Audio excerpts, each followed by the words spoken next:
जय माता दी। नवरात्रि में माता की उपासना करने के साथ ही माँ को कैसा भोग पसंद है, यह भी ध्यान में रखना जरूरी होता है।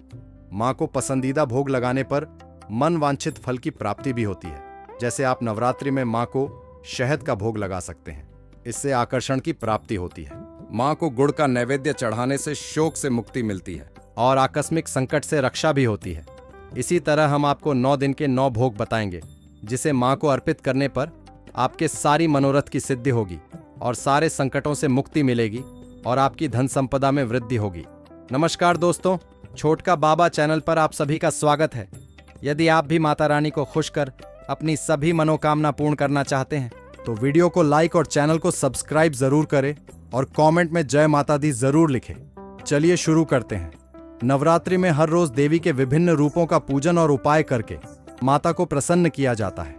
नवरात्र में पहले दिन से लेकर अंतिम दिन तक माँ को उनका मनपसंद भोग लगाकर जरूरतमंदों में वितरित कर देने से माँ का आशीर्वाद बना रहता है। इस वीडियो में बताए गए विशेष भोग माँ को अर्पित करने से आरोग्य का आशीर्वाद प्राप्त होता है और सभी तरह की व्याधियां दूर होती हैं। शरीर हमेशा रोग रहित रहता है और माता लक्ष्मी की विशेष कृपा प्राप्त होती है। माँ शैलपुत्री। प्रथम नवरात्र में माँ दुर्गा की शैलपुत्री के रूप में पूजा की जाती है। पर्वतराज हिमालय की पुत्री शैलपुत्री की पूजा करने से मूलाधार चक्र जागृत हो जाता है और साधकों को सभी प्रकार की सिद्धियां स्वतः ही प्राप्त हो जाती हैं। माँ का वाहन वृषभ है तथा इन्हें गाय का घी अथवा उससे बने पदार्थों का भोग लगाया जाता है। माँ ब्रह्मचारिणी। दूसरे नवरात्र में माँ के ब्रह्मचारिणी एवं तपश्चारिणी रूप को पूजा जाता है। जो साधक माँ के इस रूप की पूजा करते हैं उन्हें तप, त्याग, वैराग्य, संयम और सदाचार की प्राप्ति होती है और जीवन में वे जिस बात का संकल्प कर लेते हैं उसे पूरा करके ही रहते हैं। माँ को शक्कर का भोग प्रिय है। माँ चंद्रघंटा।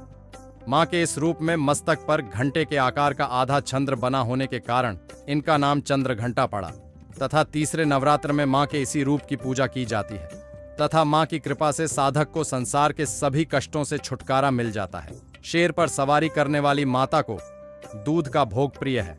माँ कुष्मांडा। अपने उदर से ब्रह्मांड को उत्पन्न करने वाली माँ कुष्मांडा की पूजा चौथे नवरात्र में करने का विधान है। इनकी आराधना करने वाले भक्तों के सभी प्रकार के रोग एवं कष्ट मिट जाते हैं तथा साधक को माँ की भक्ति के साथ ही यश और बल की प्राप्ति भी सहज ही हो जाती है। माँ को भोग में मालपुआ अति प्रिय है। माँ स्कंद माता। पंचम नवरात्र में आदिशक्ति माँ दुर्गा की स्कंद माता के रूप में पूजा होती है। कुमार कार्तिकेय की माता होने के कारण इनका नाम स्कंद माता पड़ा। इनकी पूजा करने वाले साधक संसार के सभी सुखों को भोगते हुए अंत में मोक्ष पद को प्राप्त होते हैं। उनके जीवन में किसी भी प्रकार की वस्तु का कोई अभाव कभी नहीं रहता। इन्हें पद्मासना देवी भी कहते हैं। माँ का वाहन शेर है और इन्हें केले का भोग अति प्रिय है। माँ कात्यायनी। महर्षि कात्यायन की तपस्या से प्रसन्न होकर आदिशक्ति माँ दुर्गा ने उनके घर पुत्री के रूप में जन्म लिया और उनका कात्यायनी नाम पड़ा। छठे नवरात्र में माँ के इसी रूप की पूजा की जाती है। माँ की कृपा से साधक को धर्म, अर्थ, काम और मोक्ष आदि चारों फलों की जहाँ प्राप्ति होती है वहीं वह अलौकिक तेज से अलंकृत होकर हर प्रकार के भय, शोक एवं संतापों से मुक्त होकर खुशहाल जीवन व्यतीत करता है। माँ को शहद अति प्रिय है। माँ कालरात्रि। सभी राक्षसों के लिए काल रूप बनकर आई माँ दुर्गा के इस रूप की पूजा 7वें नवरात्र में की जाती है। माँ के स्मरण मात्र से ही सभी प्रकार के भूत, पिशाच एवं भय समाप्त हो जाते हैं। माँ की कृपा से भानु चक्र जागृत होता है। माँ को गुड़ का भोग अति प्रिय है।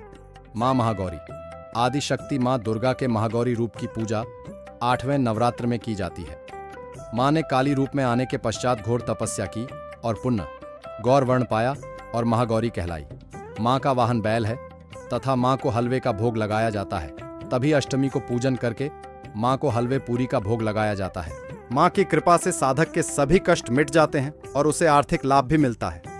माँ सिद्धिदात्री। 9वें नवरात्र में माँ के इस रूप की पूजा एवं आराधना की जाती है। जैसा कि नाम से ही स्पष्ट है, माँ का यह रूप साधक को सभी प्रकार की रिद्धियां एवं सिद्धियां प्रदान करने वाला है। जिस पर माँ की कृपा हो जाती है उसके लिए जीवन में कुछ भी पाना असंभव नहीं रहता। माँ को खीर अति प्रिय है, अतः माँ को खीर का भोग लगाना चाहिए। दोस्तों, आज के लिए बस इतना ही। उम्मीद करता हूँ हमारे द्वार दी गई जानकारी आपको पसंद आई होगी। मित्रों, अगर यह वीडियो पसंद आई हो तो लाइक शेयर जरूर करें। अगर आपने हमारा चैनल सब्सक्राइब नहीं किया है तो सब्सक्राइब करें। और हाँ, लास्ट तक देखने के लिए धन्यवाद।